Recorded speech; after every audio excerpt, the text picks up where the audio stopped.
Hello बच्चों, कैसे हो आप लोग। मैं हूं आपका दोस्त डॉक्टर दिवाकर राय और आज हम लोग बात करने जा रहे हैं डबल ए ट्रिपल सी की जो स्ट्रे वैकेंसी राउंड की उसकी शेड्यूल आ चुकी है। तो चलिए बात करते हैं गाइज।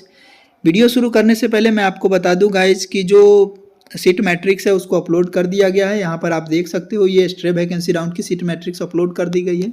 और गाइज जो आपकी टोटल सीट है जो इस राउंड में पार्ट करने वाले अप्रोक्सीमेटली 300 सीट आपका बाकी है BAMS, BHMS, BUMS और BSMS कोर्सेस मिला करके, जिसमें अकेले BAMS की 87 सीट बाकी है। ठीक है, और जो BHMS कोर्स की है वो 98 सीट बाकी है और BUMS कोर्स की लगभग आपका 66 सीट बाकी है। ठीक है गाइज, और BSMS सीट की है। तो टोटल जो सीट है जो बाकी है गाइज, तो यहाँ पर आप चॉइस फिलिंग का पोर्टल भी ओपन हो गया, आप यहाँ पर चॉइस फिलिंग कर सकते हैं स्ट्रे वैकेंसी राउंड के लिए। अब हम लोग देख लेते हैं कि जो नोटिस शेड्यूल जो आई है उसको देख लेते हैं। ये देखिए, notice regarding eligibility criteria of stray vacancy round. ठीक है गाइज, तो इस पर आपको बहुत ध्यान रखना होगा, कोई भी गलती नहीं करना है इस पूरे प्रोसेस में। ठीक है गाइज, तो ये देख लीजिए। सबसे पहले एलिजिबिलिटी क्राइटेरिया दिया गया है। तो सबसे पहला लाइन है रजिस्टर्ड कैंडिडेट, जिन बच्चों ने रजिस्टर करा लिया है और उनको अब तक सीट नहीं मिला है राउंड 1, 2, 3 और स्पेशल मॉपअप राउंड में double A triple C counselling के द्वारा या स्टेट या यूट्यूब काउंसलिंग के द्वारा जिनको कहीं कोई सीट नहीं मिला वही लोग एलिजिबल हैं। दूसरा, कैंडिडेट को ना मस्ट सबमिट करना होगा बिलिंगनेस फॉर्म। बिलिंगनेस किसको? डबल ए ट्रिपल सी की जो पोर्टल है, to participate in the stray vacancy round undertaking they are not holding any UG seat. कहीं भी आपने कोई सीट नहीं लिया, चाहे ऑल इंडिया कोटा हो चाहे स्टेट कोटा हो, कहीं भी सीट नहीं लिया है तो उसके लिए आपको बिलिंगनेस देना होगा। उसके बाद आप चॉइस फिलिंग कर सकते हो। दोज कैंडिडेट, वैसे कैंडिडेट, ठीक है, those candidate whose name in the list, जिन उससे वैसे कैंडिडेट जिसका 19/1/2023 को जो लिस्ट आई थी एलिजिबल कैंडिडेट का, नॉट एलिजिबल कैंडिडेट का जो लिस्ट आया था, अगर उसमें आपका नाम है तो आप इसके लिए एलिजिबल नहीं है। ठीक है, उसके बाद नो फ्रेश रजिस्ट्रेशन, इस राउंड में कोई रजिस्ट्रेशन नहीं होगा, ये पहले से मैं बता रहा हूँ, और इस राउंड में कोई अपग्रेडेशन नहीं होगा।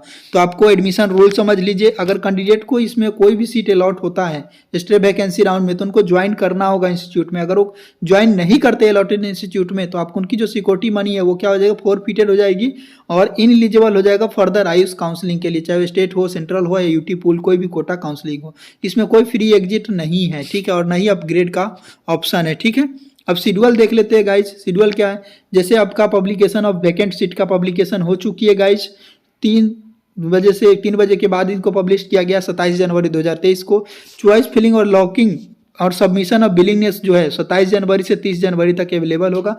और चॉइस लॉकिंग आप 3 PM से 11:55 PM तक 30 जनवरी को सर्वर टाइम तक कर सकते हैं।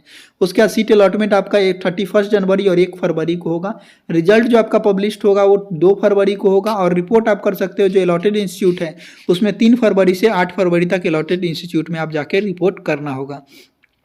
Stray vacancy round for all India quota seat under deemed university, जो डीमेड यूनिवर्सिटी की जो सीट है यानी प्राइवेट कॉलेज जो डीमेड यूनिवर्सिटी है उसकी सीट कैसे होगी, as per the double A triple C counselling seat, जो वैकेंट सीट होगा स्पेशल मॉपअप राउंड के बाद, जो वैकेंट सीट है डबल ए ट्रिपल सी का जो डीमेड यूनिवर्सिटी का, वो डीमेड यूनिवर्सिटी को ट्रांसफर कर दिया गया है। ठीक है, और वहाँ जो डीमेड यूनिवर्सिटी में जो बच्चे एडमिशन लेना चाहते हैं उनको यहाँ पर चॉइस फिलिंग नहीं करने को मिलेगा। उनको जो डीमेड यूनिवर्सिटी है उसमें जाकर के करना होगा, वो लोग खुद इंस्टीट्यूट लेवल पे इसकी काउंसलिंग कंडक्ट कराएगी। ठीक है, उसके बाद note, all candidate are advise to ensure that admission process made the allotted college through online mode only generated the provisional allotment letter for the double A triple C UG portal. Any admission made through offline shall be treated as null and void. ठीक है, all participating institute are instructed to facilitate the admission and reporting of the student even on holiday if necessary.